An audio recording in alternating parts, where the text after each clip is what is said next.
உண்ணாவிரதம் இருந்த தங்கராசு காலை உடைச்சிட்டான் தாதா. அப்படின்னா அந்த குப்பத்துல ஃபேப் சிட்டி கட்டணும்னா அவன் கேட்ட 200 கோடி கொடுத்துதான் ஆகணும்னு மிரட்டுறான். ரொம்ப தான் ஓவரா போறான். அந்த தங்கையா பையனுக்கு கொஞ்சம் கோபம் ஜாஸ்தி இல்ல?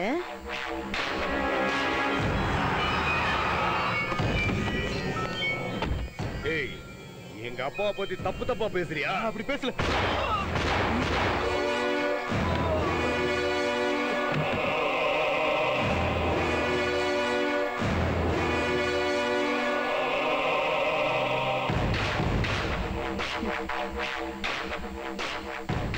போலீஸ்க்கு போனை போடு, அப்படியே மீடியாவுக்கும் சொல்லிடு.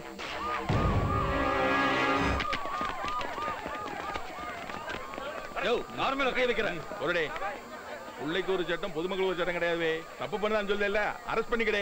கோர்ட்ல நான் பாத்துக்கிறேன். நீ போடே. அப்பா நான் போக மாட்டேன். டிவி கேமரா படம் எடுத்துக்கானுவா, பேசாம போ, நான் பாத்துக்கிறேன். சொல்லுங்க போடே.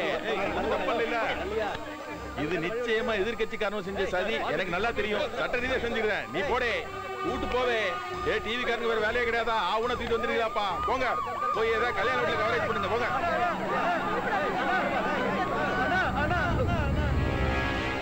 யோ லாயரு, மத்தியான சாப்பாட்டுக்கு என் பிள்ளை வீட்டுல இருக்கணும். Okay sir. என்னடே என்ன அப்படியே பாத்துக்கிட்டு இருக்க? எனக்கு ஒன்னும் புரியலண்ணா. சொந்த பிள்ளையவே ஆண்டிச்சாமியை சொல்லியா? போலீஸ் ஸ்டேஷன்ல டீயை சாப்பிட்டு மத்தியானம் நண்டு ஏறா பொரியல் சாப்பிட வந்துருவான். இது ஒரு வகை அரசியல் தந்திரம்டே. பொதுமக்களை நம்ப வச்சு கழுத்து இருக்கிறதுக்கு பெருதாண்டே பாலிடிக்ஸ் தர்மங்கிறது. புரிஞ்சுதாடே? போக போக எல்லாம் புரிஞ்சுக்கிடுவேன்.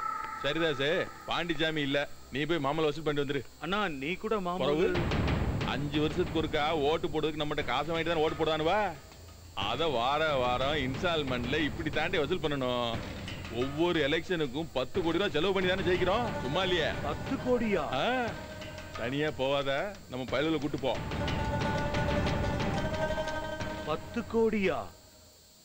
சரிதான், ஜனங்களை மொட்டை அடிக்கிறதுல தப்பே இல்ல.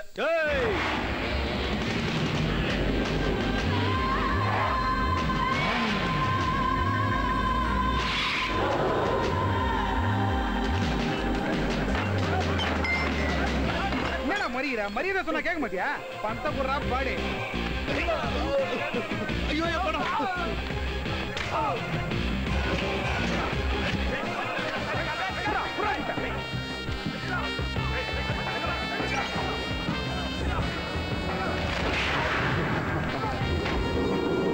கட்டிய கட்டினா காசு கொடுக்குறீங்க.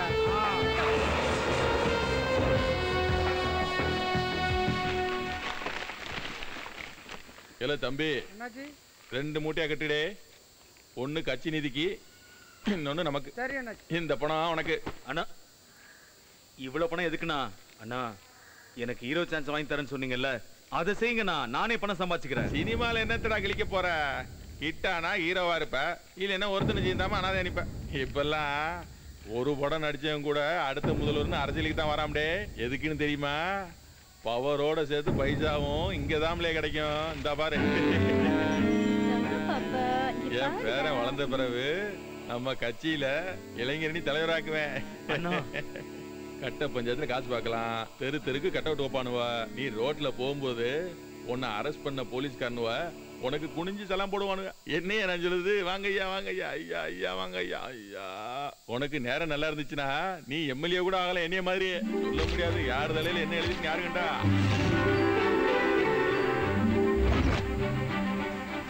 அப்படின்னா நான் எம்எல்ஏ ஆயிடுவேனா? முதல்ல இளைஞரணி தலைவர் ஆகல. பாண்டிச்சாமிய ஜெயிலுக்கு அனுப்பிட்டோம்.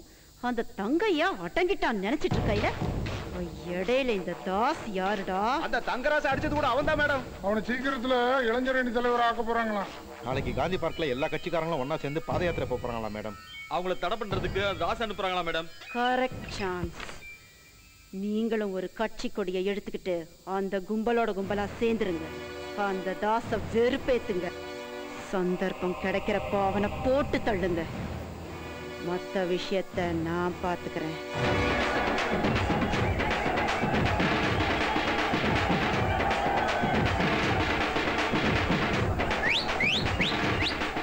ஏண்டா சடாவிடி? என்னம்மா அப்படி கேட்ட? அடுத்த சிஎம் நான் தானே.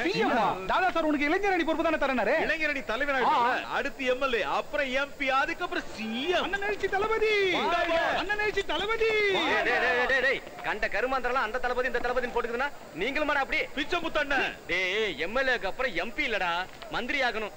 அப்புறம் தான் சிஎம். நான் சிஎம் ஆயிடுவேன் உனக்கு பொறாம. எனக்கு எதுக்குடா பொறாம? நீ சிஎம் ஆனா நான் டிஜிபி. அப்ப பிஎம் ஆயிட்டா நான் தான் டிஃபென்ஸ் மினிஸ்டர். அதையே கன்ஃபார்ம் பண்ணிக்க. எழுச்சி தளபதி, எழுச்சி தளபதி, எழுச்சி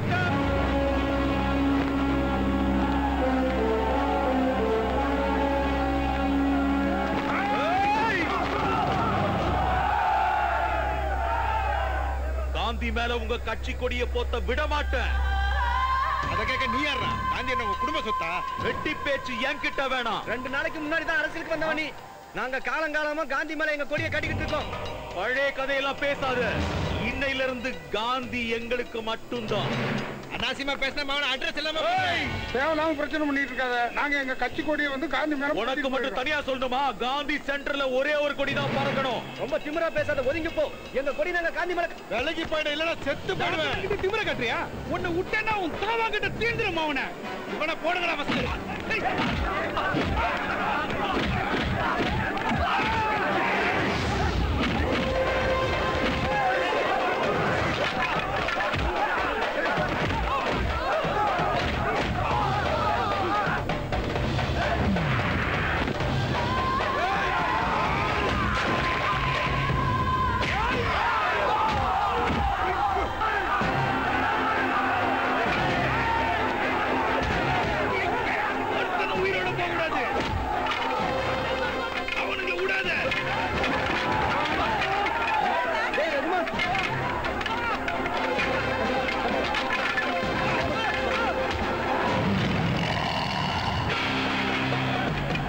கிட்ட பேசினா சரியாகாதுடா.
ஐயா மகாத்மா, எதுக்காக இந்த முட்டாள்களுக்கு இந்த சுதந்திரத்தை வாங்கி கொடுத்தீங்க?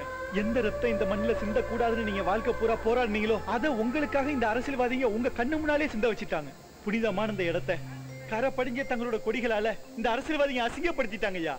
நான் உருவாக்குன இந்த கொடியால பிற்காலத்துல ரத்தம் சிந்த வேண்டி இருக்குன்னு தெரிஞ்சிருந்தா இந்த பிங்கள வெங்கையா அந்த கொடியையே உருவாக்கி இருக்க மாட்டேன். உருவாக்கி இருக்க மாட்டேன்.